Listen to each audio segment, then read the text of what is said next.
Hello army. आज हम RM की लाइफ को हिंदी में ट्रांसलेट करेंगे, तो प्लीज़ हमारे चैनल पर बने रहना। ये लाइफ बहुत ही लंबी है, तो इसलिए पूरी लाइफ ट्रांसलेट करना संभव नहीं है। हाँ, लेकिन इसका कुछ हिस्सा हमने ट्रांसलेट किया है, और अगर आपको ये पार्ट अच्छा लगे तो इसका नेक्स्ट पार्ट भी बहुत जल्दी आ जाएगा। प्लीज़ हमारे चैनल को सब्सक्राइब कर देना, लाइक और फॉलो कर लेना। लंबे समय बाद परफॉर्मेंस करके और बहुत से लोगों से मिलकर मेरे मन में भी बहुत सारे अलग अलग विचार आए। इसलिए हो सकता है कि बहुत लोग इसे वीडियो में देख रहे हों, लेकिन टॉप पे फिर से कराओके जैसा जो हिस्सा था वह हिस्सा मैंने बहुत सुना, और आज बीटीएस उस तरीके से सामने आया। जितना मुझे याद है, उस समय जब भावना सही तरह से काम कर रही थी, तो क्या उस चीज को लेकर अब मेरे सामने मौजूद संभावनाओं को खोलकर आगे बढ़ना बेहतर होगा? ऐसा विचार फिर से सोचने का मौका मिला। इस वीडियो को स्वस्थ शरीर और स्वस्थ दिमाग के आधार पर देखने के लिए धन्यवाद। मुझे लगता है कि मैंने हाल ही में हुए शूटिंग से पहले ही यह महसूस किया था कि कुछ चीजें पहले से चल रही थी, शायद अप्रैल से मई के आसपास। वहां से जो गाने निकले थे, उनके साथ हम सभी ने एक सेशन किया, जहां पहले से हटाए गए गानों को फिर से सुनने का मौका मिला। उस समय लगभग 15 लोग थे। कुल मिलाकर 27 में से 7 लोग सोलो कर चुके हैं, और सभी ने अलग अलग दिशाओं में अपने काम को दिखाया है। हम सबके विचार अलग अलग हैं, इसलिए एक दिशा तय करना मुश्किल हो गया। पहले हम लोग ज्यादा खुलकर बात कर पाते थे, लेकिन अब हर कोई सावधानी रखता है।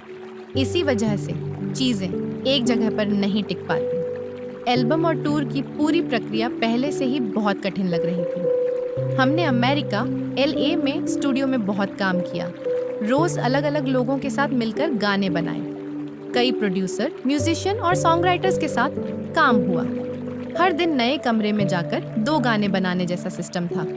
शुरू में यह बहुत अजीब और कठिन था, लेकिन बाद में सब कुछ धीरे धीरे बेहतर होने लगा।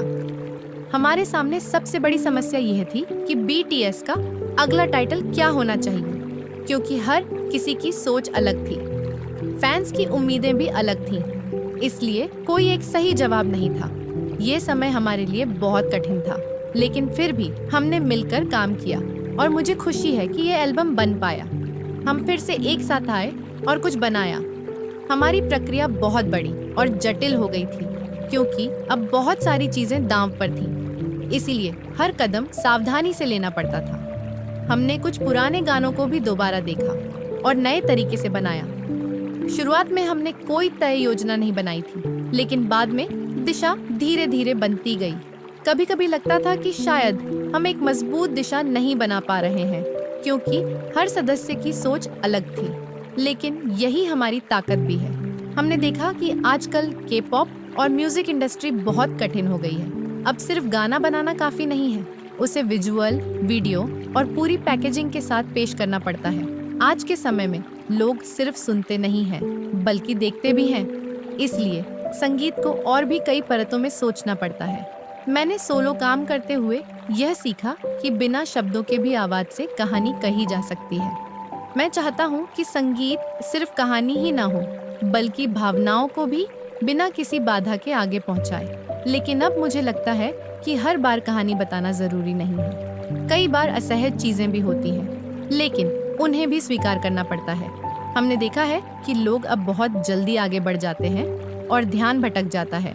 मैं चाहता हूँ कि लोग हमारे काम को थोड़ा और गहराई से देखें और समझें। कभी कभी लगता है कि हम एक ऐसे दौर में हैं जहाँ बहुत ज्यादा कंटेंट है, लेकिन ध्यान और सुनने की क्षमता कम हो रही है।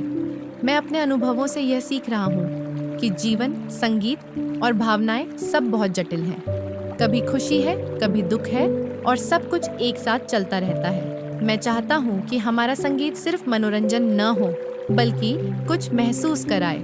कभी कभी यह भी लगता है कि मैं खुद भी नहीं जानता कि मैं आगे क्या करना चाहता हूँ, लेकिन फिर भी मैं इस यात्रा को जारी रखना चाहता हूँ। और अंत में मैं बस यही चाहता हूँ कि हमारी कहानी लोगों तक सही तरह से पहुँचे। अगर आपको BTS का ये हिंदी ट्रांसलेशन पसंद आया हो, तो अभी लाइक ठोक दो, चैनल को सब्सक्राइब कर लो और बेल आइकन को भी दबा दो, ताकि BTS की हर अपडेट सबसे पहले आपको मिले। ऐसे ही हम आपके लिए BTS की इमोशनल, अनटोल्ड और अनकट बातें हिंदी में लाते रहेंगे। वीडियो शेयर करना मत भूलना और कमेंट में बताओ आपको कौन सा पार्ट सबसे ज्यादा पसंद आया। मिलते हैं अगली वीडियो में, तब तक के लिए बाय बाय आर्मी।